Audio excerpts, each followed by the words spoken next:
اور جس طرح مہر میں مہر فاطمی کہتے ہیں، اسی طرح جہیز میں جہیز فاطمی بھی کہتے ہیں۔ بھائی رسول اللہ صلی اللہ علیہ وسلم کے 11 نکاح ہیں، آپ نے کس بیوی سے جہیز لیا ہے؟ آپ کے 4 بیٹیاں ہیں، آپ نے کس بیٹی کو جہیز دیا ہے؟ رسول اللہ صلی اللہ علیہ وسلم نے جہیز لیا ہے تو بتائیں، جہیز دیا ہے تو بتائیں۔ یہ حضرت فاطمہ الزہرا رضی اللہ تعالیٰ عنہ کے بارے میں کہا جاتا ہے نا کہ آپ نے جہیز دیا تھا، اس کی حقیقت کیا ہے؟ رسول اللہ صلی اللہ علیہ وسلم کے والد فوت ہو گئے، ایک وقت آیا آپ کے دادا فوت ہو گئے، آپ چچا ابو طالب کی تربیت میں رہے، انہوں نے آپ کے خرچ اٹھائے۔ حضرت ابو طالب کے بیٹے حضرت علی رضی اللہ تعالیٰ عنہ آپ کی تربیت میں آگے، آپ نے علی کا خرچ اٹھایا، پھر آپ نے اپنی بیٹی علی کو دی۔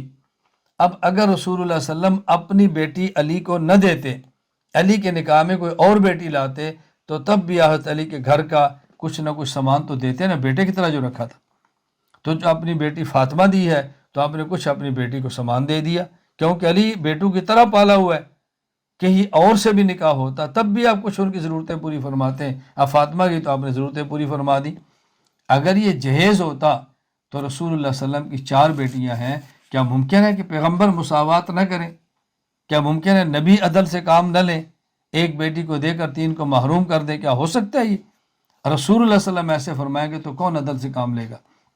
اس لیے جہیز کا یوں اسلام میں کوئی تصور نہیں جو ہم نے شروع کیا ہے۔ یہ بات اچھی طرح ذہن نشین فرما دے، جن کی بیٹی ہے وہ کچھ دینا چاہے، خوشی سے ان کی مرضی ہے، لیکن وہ بھی نکاح کے موقع پر مت دیں۔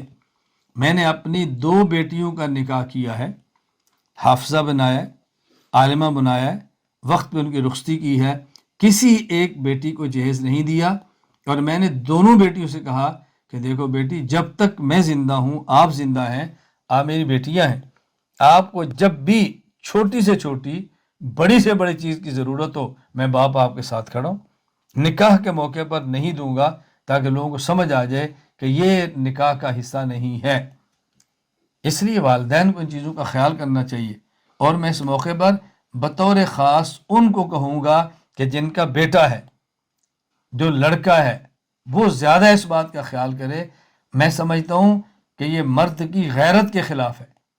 مہمان مرد کے آنے ہیں، برتن بیوی لے کر آئے، نکاح اس نے کیا ہے، بستر وہ لے کر آئے، نکاح اس نے کیا ہے، کارپٹ وہ بچھائے، نکاح اس نے کیا، کپڑے وہ لے کر آئے۔ کپڑا شوہر کے ذمے ہے، رہائش شوہر کے ذمے ہے، کھانا شوہر کے ذمے ہے، نان، نفقہ، سکنا، یہ تینوں شوہر کے ذمے ہیں۔ نان کھلانا، نفقہ اس کی ضرورتیں پوری کرنا، کپڑے وغیرہ، سکنا اس کی رہائش، یہ شوہر کی ذمہ داری ہے۔ اس کا بیوی سے کیا تعلق ہے؟ اس لیے کم از کم ہم دیندار اس بات پر کھڑے ہوں، ہم دیندار اپنا مزاج بنائیں، تو انشاءاللہ باقی لوگ بھی دین پر عمل کریں گے۔